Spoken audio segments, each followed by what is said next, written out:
ጤና ይሰጣል። በቅርብ ቀን በእግርህ ትሮጣለህ፣ በቅርብ ቀን በእጅህ ትሮጥ። ምንድን ነው እንደዚህ ያለ ነገር? ጌታ ኢየሱስ ይላል በቅርብ ቀን መኪና ይኖርሃል። ላይኖርህም ይችላል። ነውር አይደለም ይሄ? መኪና ይኖርሃል ይለኛል ይላል። ባይኖረው አይጠየቅም። እዚያ በኋላ በቅርብ ቀን ባንኩ ይሞላል። ከየት መጥቶ ተጎልተህ ያልሰራውን? ነውር እኮ ነው። ያልዘሩትን ማጨድ ይቻላል? እንዲሁ የእነሱ ጅልነት እኮ አይደንቀኝም። የእናንተ እብደት ነው እኮ። እናንተ እብድ አይደላችሁም፣ እዚያ የሚያብዱትን ነው። ቤተ ክርስቲያኒቱ ትክክል ስላልሆነች ነው እንጂ የሚሰርቁ የሚያመነዝሩ የሚጠነቁሉ ካህናት ተቀምጠው እግዚአብሔር ዝም ያለ ቤተ ክርስቲያኒቱ ትክክል ስላልሆነች ነው ብለው መናፍቃኑ ይህንን መሳሪያ ተጠቅመው ቤተ ክርስቲያንን እግዚአብሔር ትቷታል ብለው ከቤተ ክርስቲያን የሚያስወጡ ሰዎች አሉ። እንዴት እግዚአብሔር በእነዚህ ካህናት፣ በእነዚህ ዘማውያን፣ በእነዚህ አመንዝራዎች፣ በእነዚህ ዘረኞች አድሮ እንዴት ይኖራል? ቤተ ክርስቲያኒቱማ ከቀረች ስንት ዓመቷ የሚሉ ሰዎች አሉ። እኔ ራሴ ያጋጥሞኛል በእውነት ማለት ነው።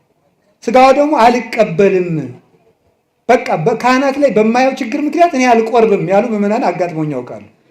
የሴት ሁሉ ራስ ወንድ ነው ማለት ምን ማለት ነው? ሴት ልጅ ለሔዋንነት ከደረሰች በሙሉ አይምሯ ወንድ ነው የሚያስብ ማለት ነው፣ ሌላ አይደለም። ስትለብሱ ራሱ እኮ ወንዶች ስለእናንተ ምን እንደሚያስቡ እያሰባችሁ ነው የምትለብሱት ማለት ነው።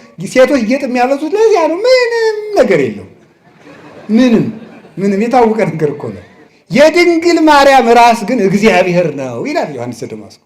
እሱን ብቻ ነበር የምታስበው ማለት ነው ፈጽሞ። ለዚህ ነው እንዘ የአምር ብእሴ ያለችው። ወንድ ሳላውቅ እንዴት ይደረግልኛል ብላ የተናገረችው ለዚህ ነው። ወንድ ሳላውቅ እስከ መጨረሻው የተዘጋ ማኅተመ ድንግልና። አንድ ወር ፑሻፕ ሳትሰራ ኮማንዶ መሆን ትችላለህ? ነውር አይደለም ወይ? ነውር እኮ ነው ይሄ ማለት ነው። አየር ወለድ ልሁን እንዴት ብለን የምትሆነው? እንዲሁ እኮ አይደረስ ነው። ደረትህ እንደገረረ አጥንትህ እንደደረቀ ማሰሪያ ሳይፈታ ምን ብለህ ነው ኮማንዶ የምትሆን? ሞኝ አረም ነቀላ መሰለ እንዴ? አይኮንም። እንደዚህ ውስጥ ሁሉ ዝም ብሎ ብድግ እየሮጡ ወዶ ሰው ዝርግቼ ነው የምጸልይ ከሰይጣን ጋር ደረት ለደረት ውረት እንውረድ ይቻላል? አይቻልም። ደርሶ እየሮጡ ወዶ መዝጋት ደግሞ ደርሶ ከፍቶ መሮጥ በቅቻለሁ ማለት ነው። ክርስቶስ ከአብ ጋር አንድ አምላክ ሲሆን አብ ይበልጠኛል ይላል። አባቶቼ ይበልጡኛል በሉ ለማለት ነው። የአሁኖቹ መጥተው ማርያምን እንበልጣታለሁ ማለት ነው የቀራቸው። እኩል ነኝ እስቲ በሞት ያፈርሰውን ይውልኝ። አሁን ዛሬ ያሉ በምድር ላይ ያሉ ፓስተሮችን እስቲ እንደው በመጽሐፍ ቅዱስ ካለው የሚበልጣችሁ አንድ ሰው ንገሩ ይባል የለም። አንድ የሚበልጣችሁ ሚካኤል አይበልጣቸው፣ ገብርኤል አይበልጣቸው፣ ዳዊት አይበልጣቸው፣ አብርሃም አይበልጣቸው፣ ጳውሎስ አይበልጣቸው፣ ድንግል ማርያም አትበልጣቸው። የሚበልጣቸው አብ ብቻ ነው። የዲያብሎስ ልጆች ምልክታቸው ትዕቢት። አብ ወወልድ ወመንፈስ ቅዱስ አሐዱ አምላክ። በስመ አብ ወወልድ ወመንፈስ ቅዱስ አሐዱ አምላክ። በስመ አብ ወወልድ ወመንፈስ ቅዱስ አሐዱ አምላክ። የተከበሩ ሊቀ ስዩማን ቀሲስ ምህረት የደቡብ ጎንደር ሀገረ ስብከት ስራ አስኪያጅ፣ የተከበራችሁ የሀገረ ስብከቱ የመምሪያ ኃላፊዎች፣ ከባህር ዳር ሀገረ ስብከት፣ ከደቡብ ጎንደር ሀገረ ስብከት የመጣችሁ ሊቃውንተ ቤተ ክርስቲያን፣ አበው መምህራን፣ ሊቃውንት ሁላችሁም አባቶች፣ ካህናት፣ የእግዚአብሔር ቤተሰቦች አንድ አምላክ በሚሆን በአብ በወልድ በመንፈስ ቅዱስ ስም እንደምን ቆያችሁ? እንደምን ቆያችሁ? እንደምን አመሻችሁ? እግዚአብሔር አምላካችን በሀብት ስቦ በረድኤት አቅርቦ እንድንሰባሰብ በስሙ እንድንሰበሰብ ስለፈቀደልን ስሙ የተመሰገነ ይሁን። በመካከላችን ተገኝቶ እንዲያስተምረን ቅዱስ ፈቃዱ ይሁንልን። ወደ የቤታችን ለመመለስ ጊዜው አጭር በመሆኑ አጠር ያለ መልእክት እንማማራለን ማለት ነው እና እሷን ይዘን እንጨርሳለን። ወኩሉ ዘቦቱ ትምህርት ለያዕቆብ ውእቱ ወዘአልቦ ትምህርት ለላባ ውእቱ በሚደርስ እንማማራለን። ምልክት ያላቸው በጎች ለያዕቆብ፣ ምልክት የሌላቸው በጎች ለላባ በሉ። አንድ ጊዜ ምልክት ያላቸው በጎች በሉ። ለያዕቆብ፣ ምልክት የሌላቸው በጎች ለማን? እስኪ አንድ ጊዜ በሉ እንደገና። ምልክት ያላቸው በጎች ለያዕቆብ፣ ምልክት የሌላቸው በጎች ለማን? ሶስት እናድርገው። ምልክት ያላቸው በጎች ለያዕቆብ፣ ምልክት የሌላቸው በጎች የማን ናቸው? እሺ ኦሪት ዘፍጥረት ምዕራፍ 30 ቁጥር 41 ላይ የምናገኘው ኃይለ ቃል ነው። ይህንን ኃይለ ቃል በዘመኑ ሳይኖር ለቅዱሳን እግዚአብሔር በሚሰጠው መንፈሳዊ ዓይን ተቃኝቶ የጻፈልን አባታችን ሙሴ ነው። በዚህ አጭር የትምህርት ጊዜ የምናየው አባታችን ያዕቆብ ካደረገው ወይም ከገጠመው አንድ መንፈሳዊ ታሪክ የሚሆንንን መንፈሳዊ መልእክት ነው የምናየው። ያዕቆብን ሁላችሁ ታውቁታላችሁ። የይስሐቅ ታናሹ ልጅ ነው። ያዕቆብና ኤሳው ይዋደዳሉ። ኤሳውን ይስሐቅ ይወዳል። ርብቃ ያዕቆብን ትወዳለች። ኤሳው አደን ያድን ነበረ። እያደነ አባቱ ይስሐቅን ይመግብ ነበረ። ያዕቆብ ደግሞ በቤት ውስጥ ለእናቱ ውሃ እየቀዳ እሳት እያነደደ ይውል ስለነበረ እናቱ ርብቃ የምትወደው ያዕቆብን ነው። እናቶቻችን በቤት የሚረዳቸውን ይወዳሉ። አባቶቻችን በውጭ የሚረዳቸውን ይወዳሉ። ከዚህ የተነሳ ሲሆን ለያዕቆብ ብኩርና አልነበረውም፣ ታናሽ ነው። ለኤሳው ብኩርና አለው። ብኩርና የታላቅ ልጅ ወይም የመጀመሪያው የእናቱን ማህፀን የሚከፍት በኩር ይባላል። አለቃ ማለት ነው። አለቃ የበላይ ራስ አዛዥ ማለት ነው። በኩር ማለት ነው። መጀመሪያ ለተወለዱ ልጆች እግዚአብሔር የሰጠው ስልጣን ነው። ይሄ የሃይማኖትና የበረከትም ምልክት ነው።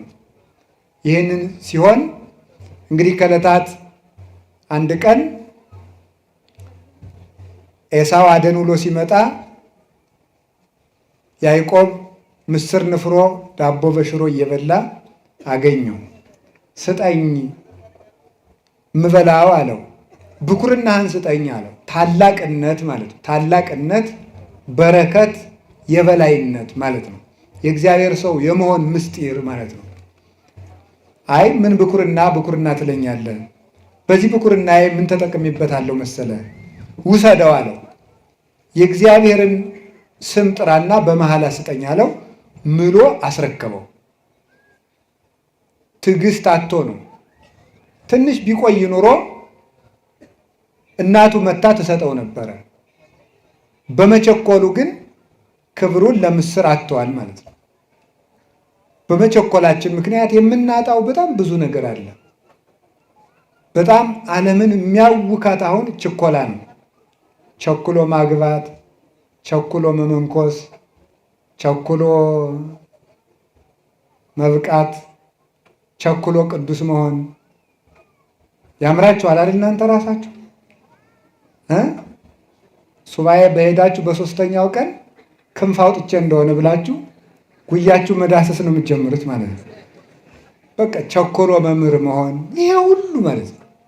እንደዚህ ያለው ቸኩሎ መናገር፣ መረጋጋትን ማጣት የእግዚአብሔር ሰዎችና የሰይጣን ሰዎች ምልክት አንደዋችሁ ችኮላና መረጋጋት ነው። ህዱእነት፣ ህድአት፣ መረጋጋት፣ ጸጥታ።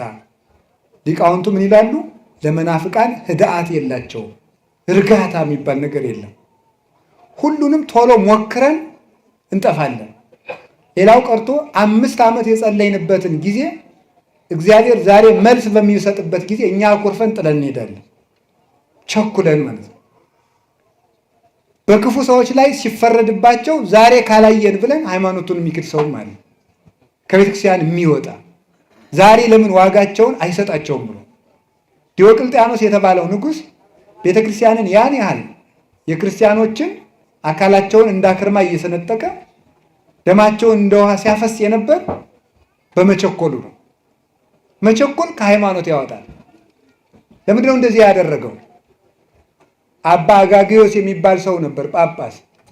በዘመኑ የነበረው ዲዮቅልጥያኖስ ከፋርስ ንጉሥ ጋር ተዋግቶ የፋርሱን ንጉሥ ልጅ ማርኮ አምጥቶ ለጳጳሱ ለአባ ጋጌዎስ ጠብቅልኝ ብሎ ሰጠው። ጠብቅልኝ ብሎ ሲሰጠው ያኛው ንጉሥ መጣና ወርቅ ሰጥቶ ልጁን ይዞት ሄደ። ለጳጳሱ ወርቅ ሰጥቶ ዲዮቅልጥያኖስ ክርስቲያን ነው እኮ መጥቶ ሲጠይቀው ያ ልጅ እሳ ሲለው ሙቶ ቀብሬዋለሁ አለ። በሌላ ጊዜ ጦርነት ተነስቶ የዚያን ንጉሥ ልጅ ዲዮቅልጥያኖስ ማርኮ አምጥቶ ቤት አስቀምጦ ጳጳሱን ያ ልጅ እሳ አለው ሙቶ ቀብሬዋለሁ አለው። ለካ እንዲህ እያሉ እየቀለዱ ነው የሚቀድሱት። እንዲህ እያሉ የቀደሱ ነው ክርስቲያንን የሚሉ። ይሄ ሰውዬ ቅዳሴ ይግባና እግዚአብሔር ካልቀሰፈው እኔ ሃይማኖቴን እክዳለዋል። ቅዳሴ ገባ፣ ቀድሶ ወጣ፣ ምንም አልሆነም። ስለዚህ ይሄ ሰውዬ ዋሽቶ ወርቅ ተቀብሎ ያለውን የለም የሌለውን አለ ብሎ ክዶ ሲቀድስ እግዚአብሔር ካልቀሰፈው የክርስቲያኖች አምላክ ስተት ነው ብሎ አብያተ ክርስቲያናት ይዘጉ፣ የጣዖታት ቤቶች ይከፈቱ ብሎ ያን ያህል ደም እንደ ውሃ ሲያፈስ የነበር በዚህ ምክንያት ነው። ቆይቶ ግን ትንሽ ቢታገስ አባ ጋጌዎስ በመልአኩ ተቀስፏል። ትዕግስት አጥቶ ግን እሱ ሃይማኖትን ክዶ ቤተክርስቲያን ያን ያህል አሰቃያት ማለት ነው። እግዚአብሔር ደግሞ ኃጢአተኛ ካህንን ቤተ መቅደስ ላይ ወዲያው አይቀስፍም። ለምን? ምዕመናን እንዳይሰናከሉ፣ ቤተ ክርስቲያን የአሕዛብ መሳቂያ እንዳትሆን። አየው ዋጋውን ሲሰጠው እየተባለ ክህነት መሳለቂያ እንዳይሆን ሳቀ ወስላቀ ላጓሪን እንዳለ ያንድ ካህን መዋረድ ለቤተ ክርስቲያን ውርደት ነው። ያንድ አባት መሰደብ የቤተ ክርስቲያን ስድብ ነው።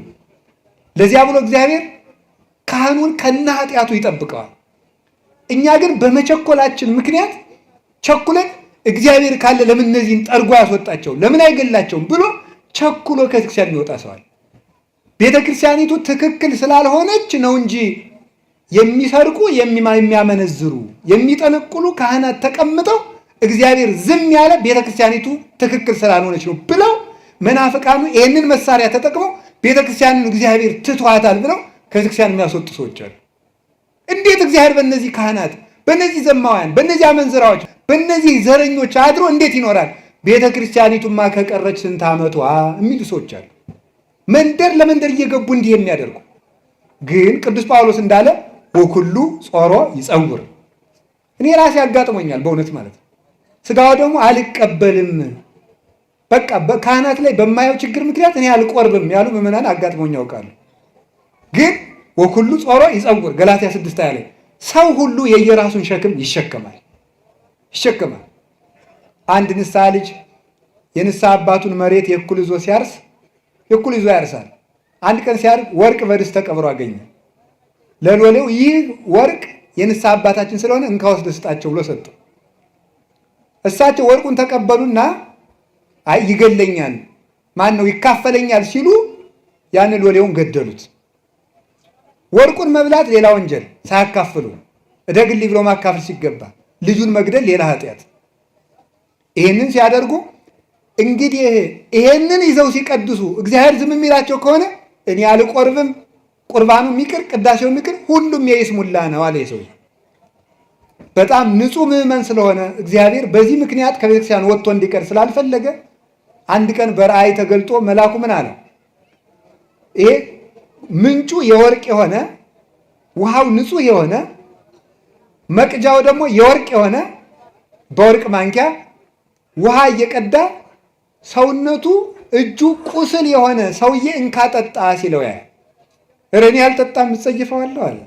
እንዴ ገንዳው ንጹሕ፣ ምንጩ ንጹሕ፣ ውሃው ንጹሕ፣ ማንኪያው ንጹሕ፣ ከቁስሉ ምን አለ ዝም ብለህ ጠጣ አለ። ከዚያ በኋላ ነቅቶ ምን እንዳለ ታውቃላችሁ? ምንጩ ንጹሕ ቤተ ክርስቲያን ናት። ውሃው ንጹሕ ኢየሱስ ክርስቶስ ነው። ማንኪያው ንጹሕ የተባለ የሐዋርያት ክህነት ቄስ ቢረክስ ክህነት አይረክስም። ቁስል የተባለ የካህኑ ኃጢአት ነው። እኔ ምን አገባኝ ብሎ ስጋው ደግሞ ተቀብሎ ለካ ቅዱስ ጳውሎስ ሰው የየራሱን ሸክም ይሸከማል ያለው ይህን ነው አለ። ሰው የየራሱን ሸክም ይሸከማልና ቄሱ የራሱን ይሸከማል ብሎ ከቤተ ክርስቲያኑ ጸንቶ ኖረ። አሁን የመንደር ጠለቅላቆች የሆኑ ሾላኮች ምዕመናንን አንድ የሚያሰድዱበት ኢትዮጵያ የዓለም ብርሃን በሚባለው ቴዎድሮሳውያን የሚባሉት ተሐድሶዎችም ጭምር ቤተ ክርስቲያኒቱን ትቷታል። ኃጢአት ሰልጥኖባታል። ጳጳሳት ኃጢአተኞች ናቸው። መነኮሳት ኃጢአተኞች ናቸው። ገዳሙም ረክሷል። ዲያቆናቱም ረክሰዋል። ቄሶቹም ረክሰዋል። ስለዚህ የክርስቶስ ቤተ ክርስቲያን አይደለችም ብለው ስለሚሉን ቸኩለን መቅሰፍት ባለማየታችን ከቤተ ክርስቲያን እንደ ኤሳው ቸኩለን እንዳንወጣ እግዚአብሔር ይጠብቀን። አንዳንዱ ምስር ብሎ ማለት ነው። አንዳንዱ ምስር ብሎ ለስሜቱ ለስግብግብነቱ ወጣ። ያዕቆብ ያንን ተግቶ ቢፈልገው አላገኘውም። እዚህ በኋላ ይስሐቅ ልመርቅህ አለው። ና ልመርቅህ አለው። እየሮጠ ሄደ። ሊያድን ሲሄድ ያዕቆብ ቶሎ ብሎ ኤሳው አድኖ እስከሚመጣ ድረስ አርዶ አወራዶ ለአባቱ ሰጠው። የማንን? የኤሳውን ልብስ ለብሶ አይጥጤና ማዛው ለወልድ የጥቀ ጥንቁቀ ከመጼና ገዳም ዘባረኮ እግዚአብሔር እምነጠሉ ለሰማይ ወምነ ስፋህ ለምድር ይኩን በረከትከ። እንዲህ ያለ በረከት ይስጥህ ልጄ ብሎ መረቀው። ፈጥኖ ስለደረሰ ትልቁ ልጁ ሳይደርስ ታናሹ ልጁ አባቱን አስደሰተ።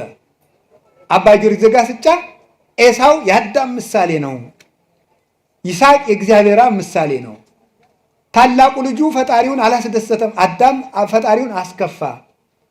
ታናሹ ልጅን የታላቁን ልብስ ለብሶ አባቱን ደስ አሰኘ ማለት የአዳምን ስጋ ለብሶ ለአባቱ ራሱን የተወደደ መስዋዕት አድርጎ ያቀረበ ክርስቶስ ነው። ከዚያ በኋላ በረከት ለምድር ተሰጠ። የያዕቆብ ልጆች በዚህ 12 ልጆች በያዕቆብ በረከት ተባረኩ። እሱ የታላቅ ወንድሙን ልብስ ለብሶ ለአባቱ ባቀረበው ምግብ ባገኘው በረከት የእሱ ልጆች በረከትን አገኙ። መላው እስራኤል ተባረኩ። ክርስቶስ ለአባቱ ባቀረበው የእኛን ስጋ ለብሶ ባቀረበው መስዋዕት 12ቱ ሐዋርያት ተባረኩ። በእነሱ በረከት ቤተክርስቲያን ጸንታ ትኖራለች። እግዚአብሔር ለያዕቆብ የሰጠው የበረከት ቀጠሮ በቤተ ክርስቲያን ጸንቶ ይገኛል ይላል ቅዱስ ዮሐንስ አፈወርቅ። በቤተ ክርስቲያን ጸንቶ ይገኛል። ማርና ወተት የምታፈስ ምድር አልሰጠውም። ከሰማይ ጠል ከምድር በረከት ሁሉ አልሰጠውም ለያዕቆብ። ለያዕቆብ የሰጠው በረከቱ ምንድን ነው ከተባለ ቤተ ክርስቲያን ውስጥ የሚገኘው የቤተ ክርስቲያን በረከት ነው። ይህንን በረከት ሰጠው። በኋላ ሊገለው ሲፈልገው ተሰዶ ሄደ። ሂድ ወደዚያ ወደ አጎት ሂድ አለው። ሄደ። መንገድ ላይ ተንተርሶ መንገድ ላይ ሲደርስ መሸበት፣ እንቅልፍ መጣበት። ከመንገድ ዘወር ብሎ ተኛ። እንደተኛ ከተንተራሳት ደንጊያ ላይ መሰላል ከምድር እስከ ሰማይ ተተክላ መላእክት በውስጧ ሲወርዱባት ሲወጡባት ከጫፏ ላይ እግዚአብሔር ተቀምጦባት አየ። ይህ ስፍራ ታላቅ ነው። ዛቲኑ ሆታ ለሰማይ፣ ይህች የሰማይ ደጅ ናት። ይህ የሰማይ ደጅ ነው። ዘይት ሐነጽ ቤተ እግዚአብሔር ብሎ እዚያ ላይ ዘይት አፍሶ ያዕቆብ ስደቱን ቀጠለ። እየተረጎምን ለመሄድ ይቺ መሰላል እመቤታችን ቅድስት ድንግል ማርያም ናት። መሰላል በማለዳው ክፍለ ጊዜ እንደተማርነው የላዩ ወደ ታች እንደሚወርድ አምላክ ሰው ሆኖባታል። የታቹ ወደ ላይ እንደሚወጣ ሰው አምላክ የሆነው በእሷ ንጽህና ነው። የወርቅ መሆኗ የእሷ ንጽህናዋ ቅድስናዋ ነውር የሌለባት መሆኗ ነው። ላይ ጫፏ ላይ ያለው የመሰላሉ ራስ የድንግል ማርያም ሕሊና ነው። እንደምታስታውሱት ቅዱስ ጳውሎስ ምን ይላል? የሴት ሁሉ ራስ ወንድ ነው ይላል። የሴት ሁሉ ራስ ወንድ ነው አይደል እንዴ? አይደለም ነው ባትሉም ነው። የሴት ሁሉ ራስ ወንድ ነው ማለት ምን ማለት ነው? ሴት ልጅ ለሔዋንነት ከደረሰች በሙሉ አይምሮዋ ወንድ ነው የሚያስብ ማለት ነው፣ ሌላ አይደለም። የሴት ራሷ ወንድ ነው ማለት ይሄ ነው ማለት አይደለም ነው። ስትለብሱ ራሱ እኮ ወንዶች ስለእናንተ ምን እንደሚያስቡ እያሰባችሁ ነው የምትለብሱት ማለት ነው። ስለዚህ የሴት ራሷ ማን ነው ተባለ? ወንድ ነው ነው። ልብስ ሴቶች ጌጥ የሚያበዙት ለዚያ ነው። ምንም ነገር የለው። ምንም የታወቀ ነገር እኮ ነው። ስለዚህ የሴት ራሷ ማን ነው? ወንድ ነው። የድንግል ማርያም ራስ ግን እግዚአብሔር ነው ይላል ዮሐንስ ደማስቆ። የድንግል ማርያም ራስ ግን እግዚአብሔር ነው። እሱን ብቻ ነበር የምታስበው ማለት ነው። ፈጽሞ ለዚህ ነው እንዘ የአምር ብእሴ ያለችው። ወንድ ሳላውቅ እንዴት ይደረግልኛል ብላ የተናገረችው ለዚህ ነው። ወንድ ሳላውቅ እስከ መጨረሻው የተዘጋ ማኅተመ ድንግልና እስከ መጨረሻው ድረስ እኔ እኮ ወንድ አላውቅም ያለችው በዚህ ነው ድንግልናዋ ጸንታ። እንዲያውም ምን ይላል? እኔ ወንድ አላውቅም ያለችው መናኝ እኮ ነኝ እያለችው ነው ይላል። በድንግልና የምኖር መናኝ ነኝ። እንዲያውም ቅዱስ አትናቴዎስ ሲተረጉም ምንድን ነው የሚለው? ድንግል ማርያም ቤተ መቅደስ በ12 ዓመቷ የገባችው ይላል ቤተ መቅደስ የመነኮሳት የበዓታቸው ምሳሌ ነው። ስለዚህ ምን አደረገች ማለት ነው? እሷ ገና ከእናቷ ማህፀን ጀምሮ ቤተ መቅደስ ገብታ መኖሯ፣ በዚያም ጸንታ መቆየቷ መነኮሳት ከእናታቸው ማህፀን ጀምረው በድንግልና ጸንተው በበዓት ጸንተው ለመኖራቸው ነው። ስለዚህ ወይነስው ደናግለ ድህሪሃ፣ እሷ ድንግል ትሆናለች። እሷን እየተከተሉ ሌሎች ደናግል ይከተሏታል። የደናግል መመኪያቸው ያሰኛት ይሄ ነው። ፊት አውራሪ የሆነችው በዚህ ምክንያት ነው። ሰማይን የከፈተችው መሰላል እርሷው ናት። ሰማይን የከፈተችው መልአክን ከሰው ጋር ያነጋገረች፣ ሰውን ከመልአክ ጋር ያነጋገረች፣ መልአክ ወደ ሰው የወጣባት። ያዕቆብ ከስሯ የተኛባት ማለት ድንግል ማርያምን ተስፋ እያደረገ መሞቱ ነው። ከስሯ የተኛው ማለት ነው። ለዚህ ነው እኛ ስዕል ስንስል የኢትዮጵያ ቤተክርስቲያን ስዕል ስትስል ዘከመ ተማኅፀንም ይባላል። እታች ላይ የሚተኛ ሰው እያይታችኋል። ከእመቤታችን ስዕል ስር እዛ ላይ ይተኛል። እመቤታችን እያዩት የተኙ የሞቱ አባቶቻችን ናቸው። ሁሉም ተስፋቸውን ሳያገኙ ሞቱ ያለ ቅዱስ ጳውሎስ። ስለዚህ ነው ሁሉም ተስፋቸውን ሳያገኙ ሞቱ። እሷን ተስፋ እያደረጉ ሞቱ፣ አረፉ። ከላይ ከጫፏ ላይ ያለውን ንጉሥ ተስፋ እያደረጉ ሕያው እግዚአብሔር ነው። መላእክትን ወደ ታች አወርዳ ሰውን መላክን ሰው አድርጋ አንድ ማህበር ወይ ከውኑ አሃደ መርኤተ ለአሐዱ ኖላዊ፣ ለአንድ እረኛ ለክርስቶስ አንድ መንጋ ለመሆን የበቃ ነው በዚያች መሰላል ነው። ይህንን ይዞ ነው ቅዱስ ቄርሎስ እንዲሁ መናፍቅም አንዳንድ ጊዜ ይነሳ፣ እመቤቴ ይነሳ፣ ጥሩ ነው። እንዲሁም ቅዱስ ዮሐንስ አፈወርቅ ይላል መናፍቃን እናመሰግናችኋለን፣ ለእናንተ መልስ ለመስጠት የረሳናቸውን መጻሕፍት ሁሉ እንድንመረምር አድርጋችሁናል። ጠቀማችሁን፣ እሰይ ኑ ይላችኋል። ኑ እንመልስላችኋለን ይላል። ስለዚህ እነዚህ እና ቅዱስ ቄርሎስ ለንስጥሮስ መልስ ለመስጠት በተሰበሰቡበት ጉባኤ ምን አለ? ንስጥሮስ ድንግል ማርያምን ተሳድቦ ለእሱ መልስ ሰጡት። ሲሰበሰቡ አስተጋብአተነ ቅድስት ድንግል፣ ተመልከቱ፣ እንተባቲ ንዋየ ድንግልና ዘአልቦ ሙስና፣ መለወጥ የሌለበት ድንግልና ያላት ምርጥ ቃይቱ ማርያም ሰበሰበችን ይላል። ምርጥ ቃ ይሏችኋል እኮ ውድ ነገር የሚቀመጥበት ነው። እግዚአብሔር ከተቀመጠባት ከድንግል ማርያም በቀር ምርጥ ቃ ማን አለ? ምርጥ ቃይቱ ማርያም አምላክን የያዘች ምርጥ ቃ፣ ውዲቱ ቃ እሷ ናት። በዓለም የማትለወጥ እሷን ነው። ስለዚህ ይህች እመቤታችን የጉባኤያችን እመቤት ናት። ለዚህ ነው ሰላም ለኪ እንዘ ንሰግድ ለኪ ማርያም ምን አስተበቋኪ ማህበረነ ዮም ድንግል ባረኪ ምን ይላል? እዚህ ማህበራችን ባርኪ። የማህበር እመቤታችን ናት። የጉባኤ እናት እመቤታችን ናት። ከታች ያዕቆብ አለ፣ ከላይ መልአክ ይወርዳል። ሰውና መልአክ አንድ ላይ እንዲሰበሰብ በቤተልሔም እንዲሰበሰብ ያደረገቻቸው ሰማይ ማርያም ናት። እሷ ናት እመቤታችን። የያዕቆብን ውበት የወደደ ለርስቱ መረጥን፣ ወሐረየነ ሎቱ ለርስቱ ስንወልድ ያዕቆብ ዘአፍቀረ። የያዕቆብን ርስት የወደደ ለርስቱ መረጠን አለ። ወስኑሰ ለያዕቆብ ይእቲ ሥጋ ለቅዱስ ያሬድ። የያዕቆብን ርስት የወደደ ለርስቱ መረጠን ሲል ቅዱስ ዳዊት ያቺ የያዕቆብ ውበት እኮ ክርስቶስ ከድንግል ማርያም የነሳት ሥጋ ናት አለ። እንዲህ አድርጎ እግዚአብሔር የመረጠን ለርስት የተመረጥንባት አበው ደግሞ። ስለዚህ ምን አሉ አባቶቻችን ደግሞ ሌላ የተረጉሙታል። አይ መሰላል ሁለት ነው ያለው፣ እንደዚህና እንደዚህ ያለ ሁለት የቆመ ነገር አለው። እነዚህ ሃይማኖትና ምግባር ናቸው። ሃይማኖትና ምግባር ናቸው። አማን ላይ ያሉት እርከኖቹ እነ ትሕትና፣ እነ ንጽሕና፣ እነ ቅድስና፣ እነ የዋሃት ናቸው። በዚያ የሚወጡት መላእክት ደግሞ መምህራን ናቸው። ብሉይና ሐዲስ ናቸው ይላሉ። ሁለቱ እነዚህ ብሉይና ሐዲስን ቋሚ እንጨት ያደረጉና እነ ትሕትናን እርከን ያደረጉና እነ ፍቅርን እርከን ያደረጉና እነ ንጽሕናን እርከን ያደረጉና በእመቤታችን ምስጢር ከእግዚአብሔር የምስጢር ባሕር ይቀዱና እንደገና በእሷ መሰላልነት አውርደው ምስጢር የሚቀዱ ሊቃውንት እነዚህ ምን ይባላሉ? የሚወጡ የሚወርዱ መላእክት ይባላሉ። እንድንወጣና እንድንወርድ ያበቃችን ማናት? እመቤታችን። ተመልከቱ፣ ምቅዳህ ዘምስጢር ያላት ቅዱስ ያሬድ ለዚህ ነው። የምስጢር መቅጃ አላት። ተመልከቱ፣ ውሃን በምን ይጠጡታል? በመቅጃ። ውሻ ከሆንክ ደግሞ ተጎንብሰህ ትጠጣለህ።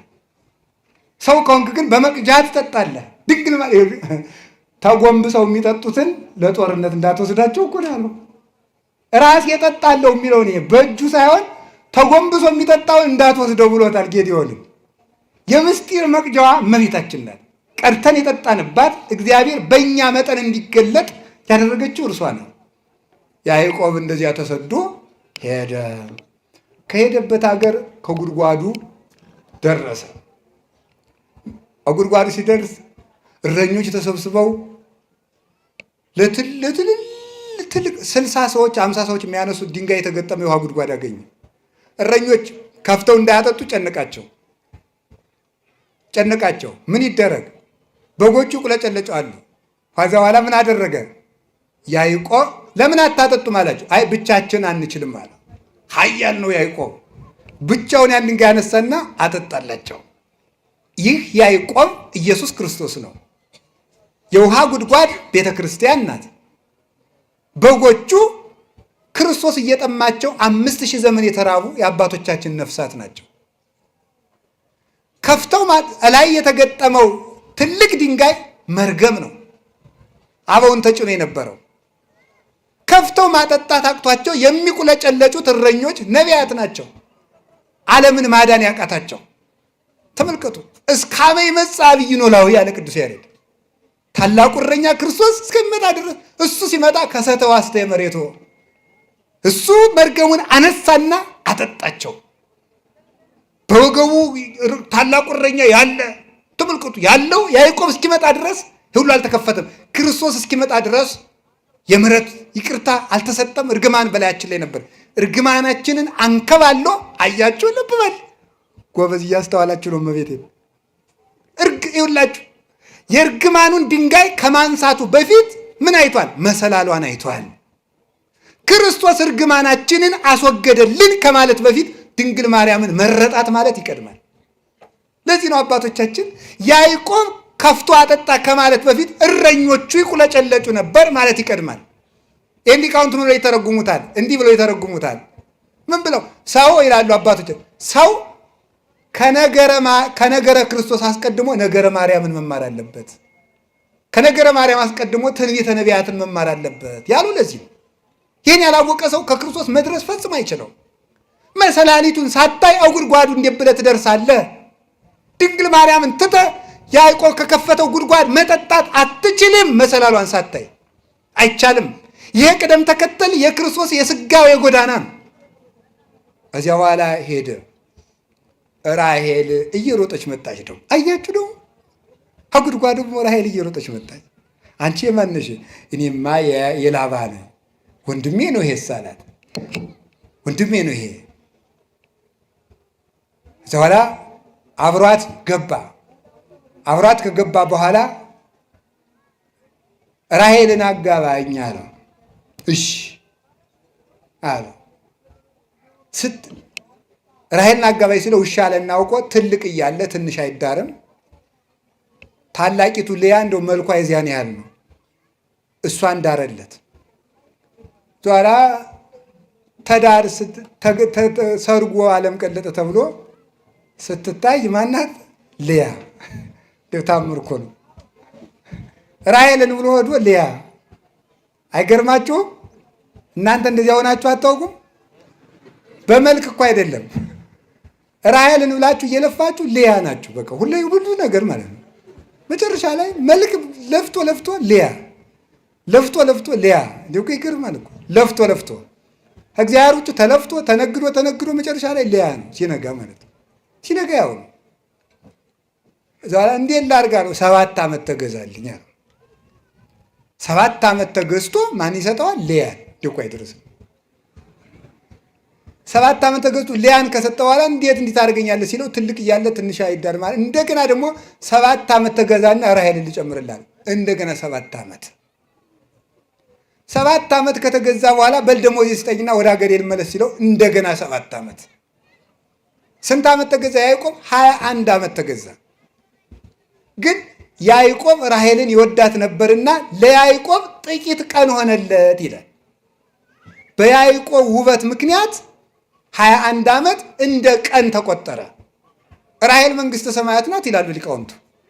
ስለ መንግሥተ ሰማያት ውበት የብዙ ዓመት መከራ እንደ ጥቂት ቀን ይቆጠራል ይላል።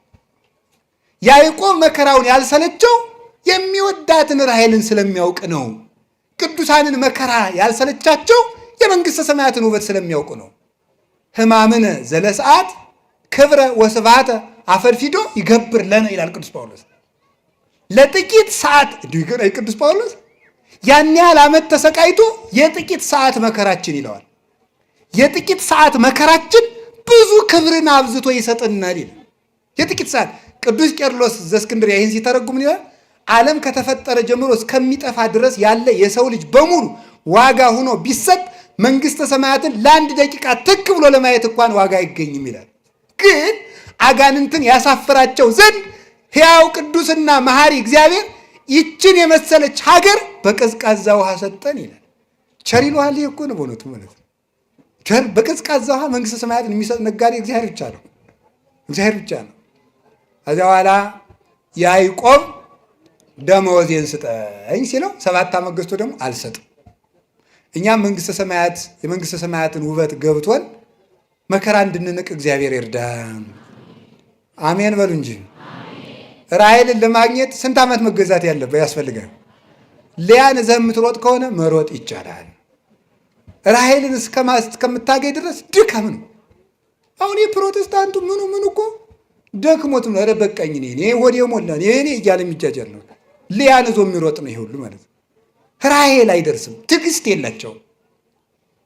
ለራሔል ዋጋ አይከፍሉም። ለመንግሥተ ሰማያት ዋጋ አይከፍሉም። አዛላ ተገዛ። ደሞዜን ስጠኝ ስለው አልሰጥም። ኋላ አይ በቃ እንግዲህ አይደርስም መስሎት እኮ ነው። በል እንግዲህ ዝጉርጉር እግዚአብሔር ምን ብሎ ይመክረዋል ያዕቆብን? ዝጉርጉር ሲወለድ ለእኔ ይሁን በለው አለው። ኋላ ሄደና ዝጉርጉር ሲወለድ ያዕቆብ በግ ጠባቂ ነው። አብዛኞቹ የእግዚአብሔር ቅዱሳት በግ ጠባቂዎች ናቸው። የሚገርማቸው ዳዊት በግ ጠባቂ ነው። ሙሴ በግ ጠባቂ ነው። አብርሃም በግ ጠባቂ ነው። ዮሴፍና ወንድሞቹ በግ ጠባቂዎች ናቸው። ያዕቆብ በግ ጠባቂ ነው። ሁሉም በግ ጠባቂ ነው።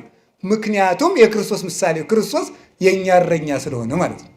የእሱ ምሳሌዎች ስለሆነ ከዚያ በኋላ ዝጉርጉርን ስጠኝ በለዋል።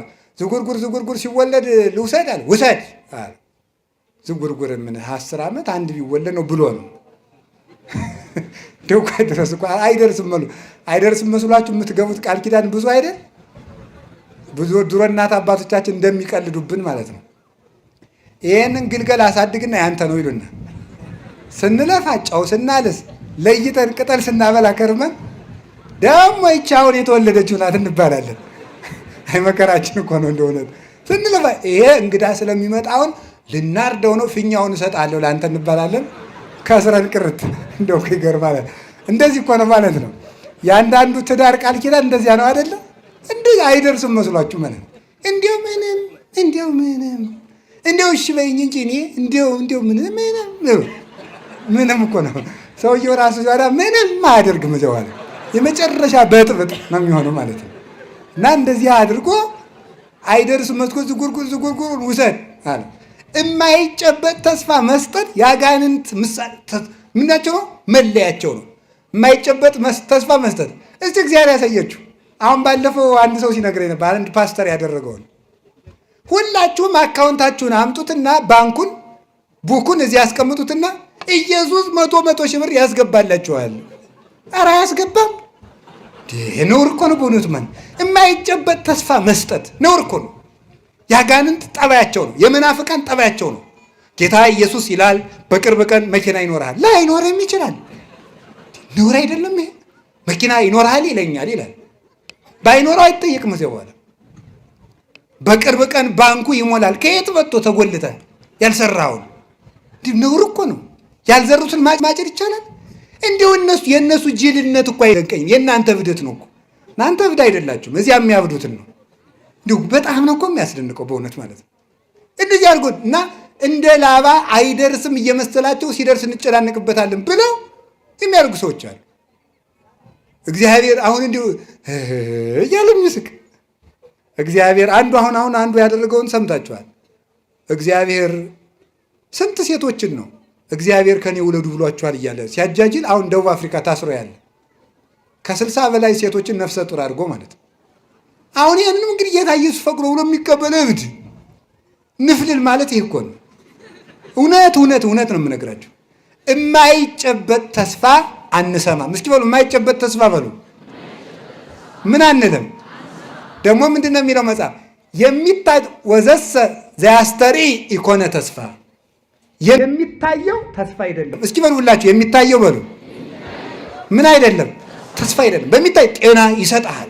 በቅርብ ቀን በእግርህ ትሮጣለህ። በቅርብ ቀን በእጅህ ትሮጥ። ምንድን ነው እንደዚህ ያለ ነገር? ዘሐመ ምስለ ክርስቶስ ይነግስ ምስለ ክርስቶስ እምከመ አረይነ ሕማመ ምስሌሁ ከማሁ ንኤሪ ክብረ ምስሌሁ። ቅዱስ ጳውሎስ ያለው በመከራ ከመሰልነው በክብር እንመስለዋለን። ከክርስቶስ ጋር እንሞታለን፣ ከክርስቶስ ጋር እንነሳለን። የሥጋ ስብከትን ተስፋ የሚያስደረግ የላባ ስብከት ይሄ ነው። ዝቁርቁሩን ውሰድ የሚል አይደርስም መስሎት ነው። ኋላ ምን አደረገ? ያዕቆብ የዋህ ነው፣ ሞኝ ግን አይደለም። ቅድም እንደተነገር ነው 3 በትሮችን ወሰደና ላጣቸው። 2ቱን ላጣ፣ አንዱን ቅጥልጣል አደረገው። ቅጥልጣል ወይም ሸመለመሌ ምን ማለት መስላችሁ? አሁን የሆነ ጫፍ ላይ ይልጠዋል፣ ቀጥሎ አይልጠውም፣ ይቀርጸዋል ማለት ዝጉርጉር ማለት ነው። ኋላ እነዚያን አንድ ነው በደንብ አድርጋችሁ እንድትሰሙ። 2ቱ ተልጧል፣ አንዱ ብቻ ነው ወስዶ አገንዳው ያደርገዋል። አገንዳው ሲያደርገው በጎቹ ያንን እያዩ እንዲጠጡ ያደርጋቸው። ሲጠጡ ደግሞ አውራ በጎች መጥተው አንድ እንዲሆኑ ያደርጋቸዋል። ከዛ በኋላ ያንን እያዩ ሲጠጡ፣ አንስት በጎች ያን እያዩ ሲጠጡ፣ አውራ በጎች መጥተው ደግሞ አንድ ሲሆኑ ያንን ብጥር የመሰለ ይጸንሳሉ። ጠቅላላ በጉ ሆነ ምን እንደሆነ ዝጉርጉር። ደውኩ ይገርማል እኮ ጠቅላላ የሚወለደው በሙሉ ምን ሆነ? ዝጉርጉር እንዲህ ሆነ። ይህንን ይዘው ሊቃውንቱ ሴቶች እንዲሁ አንዱ ነው ያለ ሴቶች ወንድ በተመኙበት ቀን ሌላ ወንድ ሲያልፍ እንደው በሜዳው ተመኝተው ማታ ከባላቸው ጋር ካደሩ የቀኑን ሰው የሚመስል ሊወልዱ ይችላሉ። ይሄ በጣም ችግር ነው ማለት ነው። ይሄ በጣም ችግር ነው። ከዚያ በኋላ ሰውየው ምን ሊል ይችላል? ከማን የወለድሽ ይል ያ ልጅ ደግሞ ያ ሰውየው ቁጫን ሰውዬ አስቸጋሪ ነገር ነው እውነቱ ማለት ነው። ስለዚህ ለዚህ ብልሃቱ ምንድን ነው የሚያስፈልገው? ዓይንን መመለስ ነግሬያችኋለሁ። እስቲ ዓይንን መመለስ በሉ። አዎ ቅዱስ ዳዊት ያለው ይሄ ነው። ሚጦላ አይንቴ ከመይራ ከንቶ፣ ዓይኖቼ ከንቱ ነገርን እንዳያዩ መልስልኝ። እስኪ በሉ ዓይኖቼ በሉ ከንቱ ነገርን እንዳያዩ ምን በልልኝ ነው? መልስልኝ። ዓይንን መመለስ እንዴት ያለ መልካም ነገር ነው ማለት ነው። እንደው በዚያው የሥጋውን የምናውገው ትዳሩም እንዳይበጣበጥ ብዬ ይሄን ያመጣሁት እንጂ ሐሳባችን ሌላ ነው።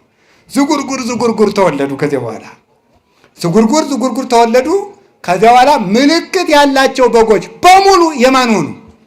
አረ ንገሩኝ በሞቴ ርዕሳችን ላይ ደረስ ትምህርታችን ይጨርስ ነው። ዝጉርጉሮች የማን ናቸው? ምልክት የሌላቸው የማን ናቸው? የላባ ናቸው ማለት። ከዚያ በኋላ ያዕቆብ ያንን በግ ካተረፈ በኋላ እግዚአብሔር ምን አለው? ወደ ቤቴል ተመለስ አለው። ተመለስ እንግዲህ አንተን ወደ ተግድሮ ለአንተ ወደ ተገለጥኩበት አባትህ አብርሃምን ከካራን ከካላውዲዮን አውጥቼ በመስዋዕት መሰዊያው ላይ በተገለጥኩበት ለአንተ በታየውበት ለአንተ በተገለጥኩበት ለአባትህ ለይስሐቅ በታየውበት የወርቂቱን መሰላል ወዳየባት ወደ ቤቴል በጎችና ቤተሰብን በሙሉ ይዘህ ውጣ አለው። አባታችን ያዕቆብ ብዙ ነፍስ ሆኖ ዘመድ አፍርቶ ልጆቹን ይዞ በጎችን አስከትሎ በጣም ብዙ ሺህ በጎችን ይዞ ወደ ቤቴል ተመለሰ። እኛንም ሁላችንንም ይመልሰን እግዚአብሔር። ምስጢሩን እነጋገርና እንጨርስ። ይሄ ላባ የተባለ እንግዲህ የተመልከቱ፣ ላባ ዲያብሎስ ነው። ላባ የተባለ ዲያብሎስ ነው። በደንብ ብላችሁ ስሙ። ላባ የተባለ ዲያብሎስ ነው። ያዕቆብ የእግዚአብሔር ምሳሌ ነው።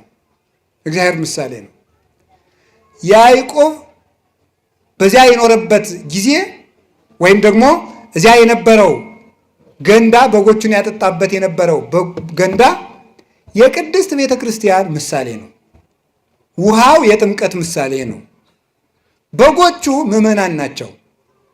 አውራ በግ የተባሉ መምህራን ናቸው። እነዚህ መምህራን ናቸው። ያ በትር የተባሉ ሁለቱ የተላጡት የተባሉት አብና መንፈስ ቅዱስ ናቸው። አንዱ የተዝጎረጎረው የተባለ ወልድ ነው፣ ሰውም አምላክም ነውና ወልድ እሁዬ ጻዕዳ ወቀይህ፣ ልጅ ወንድሜ ቀይና ነጭ ነው። ማቴዎስ መኃልየ 5:8 ላይ ልጅ ወንድሜ ቀይም ነጭም ነው፣ አምላክም ሰውም ነው። አምላክም ሰውም ነው። ዝጉርጉር የተባለ እሱ ነው።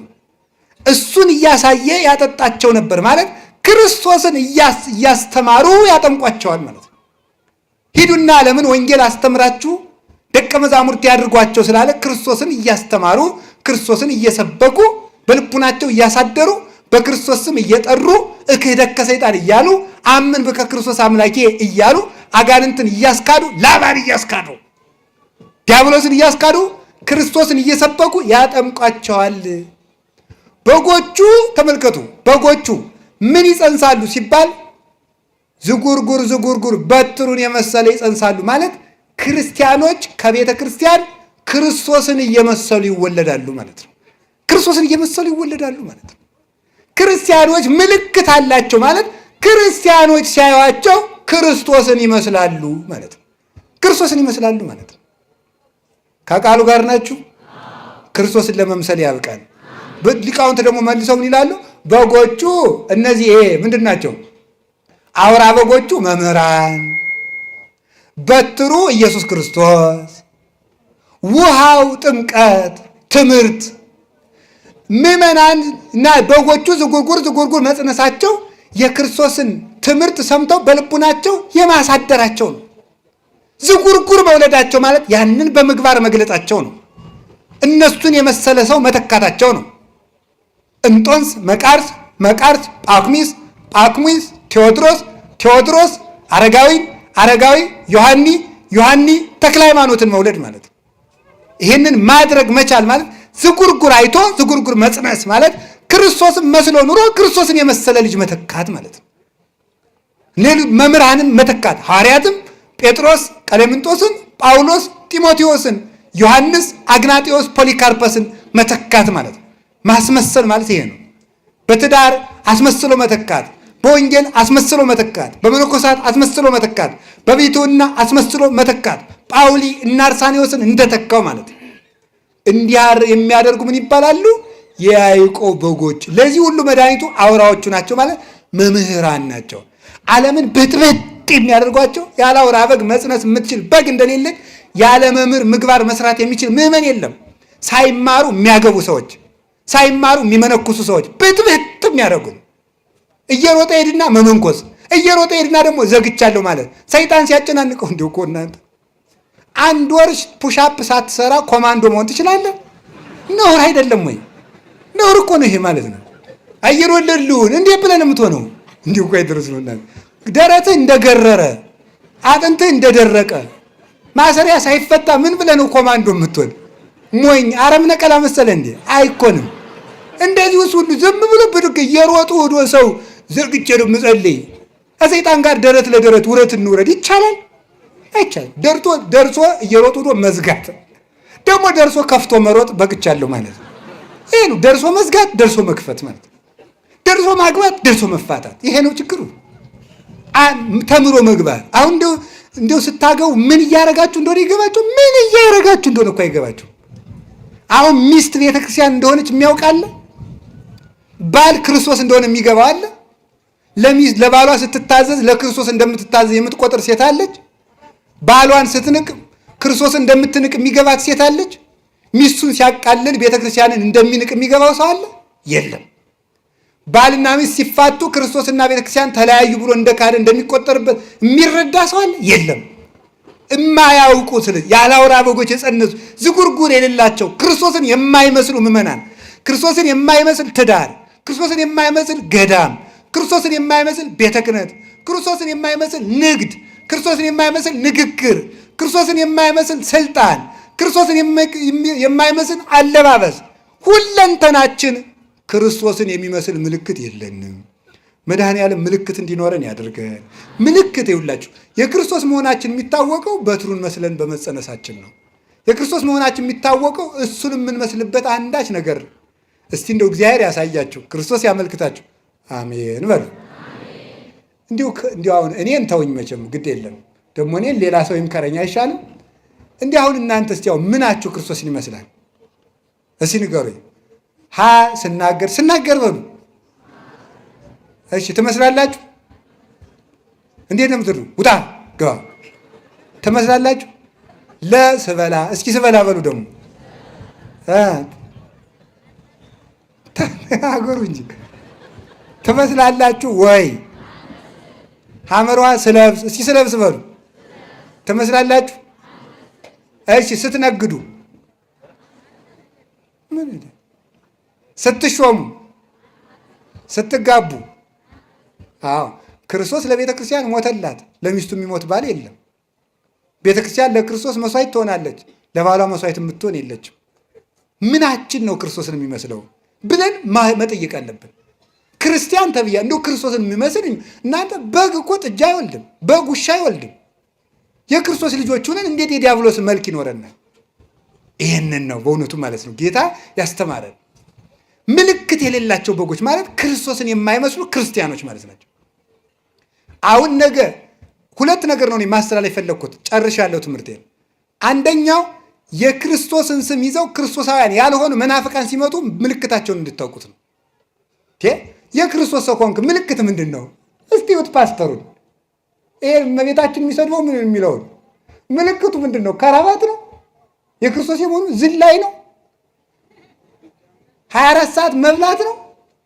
እርግጫ ነው እያለ ነበር ልጅ እዚህ የሚቀርጸው ልጅ ማለት ነው። እርግጫ ነው? ቦክስ ነው? የክርስቶስ መሆን ውሸት ነው? ገንዘብ ማካበት ነው? ለቆናጽል ግበው ቦሙ ወላይዋፈ ሰማይኒ ምጽላል ቦሙ ለወልደ እጓለ እመሕያው ሳልወቱ ሀበ ያሰምዕ ክርስቶ። እስቲ በምናቸው ነው ክርስቶስ የሚመስሉት? ክርስቶስ እኮ ማንንም የማይነቅፍ ጭምት ነው። ማንንም የማይነቅፍ ፈሪሳውያንን እንኳን የማይሳደብ የጧፍ ኩስታሪ የማያጠፋ የተቀጠቀጠ ሸንበቆ የማይሰብር ፍጹም ህዱ ነበረ። ዝም የሚል እያወቀ ያላወቀ የሚመስል መኑ ጸፋከ እየተባለ የሚሰለቁበት ወተአገሰ ምራቅ ርኩሰ ተብሎ የተነገረልን ወይ ጭምትነቱ የለ ወይ ትትናው የለ። ክርስቶስ ከአብ ጋር አንድ አምላክ ሲሆን አብ ይበልጠኛል ይላል። አባቶቼ ይበልጡኛል በሉ ለማለት ነው።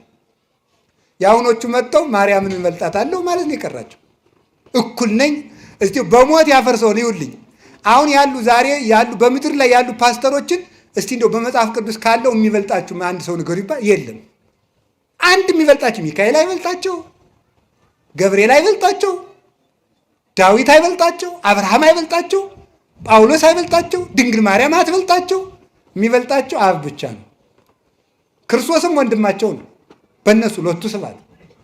የሚበልጣቸው ማን? ማንን? ከየት የመጡ ናቸው እነዚህ? ምልክታቸው የዲያብሎስ ልጆች ምልክታቸው ትዕቢት። እስኪ ትዕቢት በሉላችሁ በሉ እንጂ ንገሩኝ። ክርስቶስ ማን ያለ? አብ ከኔ ይበልጣል። እስኪ አብ ከኔ ይበልጣል በሉ። አንድ እንደሆነ ግን አብ አነ ወአብ አሐዱ ንሕነ፣ እኔና አብ አንድ ነን አላለም ብሏል። እኔና አብ አንድ ነን ብሎ አንድ ከሆነ አባቴ ይበልጠኛል ያለ ለምንድን ነው? ከአባቶቼ እኔ አንሳለሁ በሉ ለማለት ነው። ከየትኛውም በላይ ናቸው። የሚሰማቸው ካገኙ ሲኖዶሱ ግድ የለም። እግዚኦ ሰማይና ምድር እኮ ይደነግጣሉ። ክርስቶስ ተመልከቱ፣ አንከሩ ሐራ ልዑላን ተመልከቱ። ሶበሬ ወለሳት ግሩም እንዘ ይትላክ ላርዳይሁ ወይ ቀንት አውቆይሁ። አስደናቂው ግሩም እሳት እሱ ድሪቶ ታጥቆ የደቀ መዛሙርቱን እግር ሊያጠብ በተጎነበሰ ጊዜ መላእክት ደነገጡ ነው፣ አደነቁ ነው። አምላክ የፍጡርን እግር ሲያጥብ እነሱ የድንግል ማርያምን ጫማ ለመሳም አንሰግድም ይላሉ። ይሄ ነው ምልክታቸው። የላባ በጎች ምልክታቸው ይሄ ነው። የክርስቶስ መልክ የላቸውም። ትዕቢት ነው መልካቸው፣ ስድብ ነው መልካቸው፣ ነቀፋ ነው መልካቸው፣ አጉራ ዘላይነት ነው መልካቸው፣ ሆዳምነት ነው መልካቸው፣ ምቾት ነው መልካቸው። ክርስቶስ እኮ የመከራ ሰው ነው፣ እነሱ የምቾት ሰዎች ናቸው። ክርስቶስ ግን እኔን ምሰሉ ነው ያለ። ተማሩ ከኔ ተማሩ ነው ያለ። ከእሱ መማር ደግሞ ምንድን ነው? እሱ ራሱን ጥሎ ነው የኖረ። ክብሩን እንደ መቀማት እንኳን አልቆጠረው። እሱን እንድንመስል ምን አለ? ወዘሰ ያፈቅራል ነፍሱ ለይግድፋ። ሰውነቱን የሚወድ ሰው ካለ ይጣላት። ወዘገደፋ ለነፍሱ በእንቲአየ ይርክባ። ሰውነቱን የሚወድ በገራይተ ጥምቀት በገራይተ መስቀል ይጣላት። ኋላ ብርሃን ለብሳ ብርሃን ተጎናጽፋ ያገኛታል። ስንዴ ከጭቃ ላይ ካልወደቀች አታፈራም። እኔ ካልሞትኩ እናንተም አትነሱም። እንዲሁ ስጋችሁን ካልገሰጻችሁ አትከብሩም ነው ያለ። እሱ መስቀል፣ እነሱ ምቾት። እሱ ትትና፣ እነሱ ትዕቢት። እሱ ፍጹም ዝም የሚል፣ እነሱ ፍጹም ተሳዳቢ። ይኸውላችሁ የያዕቆብ በጎችና የላባ በጎች ልዩነታችን ይሄ ነው። ምልክት የላቸውም። ምልክት ያላቸው በጎች የያዕቆብ ናቸው። በሞት ያን ጊዜ በሉ ምልክት ያላቸው በጎች የማን ናቸው? የያዕቆብ በጎች ናቸው። ምን ምልክት አለን እኛ? አንዷ ምልክታችን ድንግል ማርያም ናት። እግዚአብሔር ምልክት ይሰጣችኋል፣ ድንግል በድንግልና ትጸንሳለች። ኢሳይያስ ምዕራፍ 7 ቁጥር 14 ላይ እግዚአብሔር ምልክት ይሰጣችኋል፣ ያቺ ምልክትም ድንግል በድንግልና መጽነሷ ነው። ኢሳይያስ ቀጠረ፣ ባለቤቱ ዮሐንስ 19:26 ላይ ነያምክሙ ብሎ ያችን ምልክት ሰጠን። ይችን ምልክት የያዘ ሰው የክርስቶስ በግ ነው።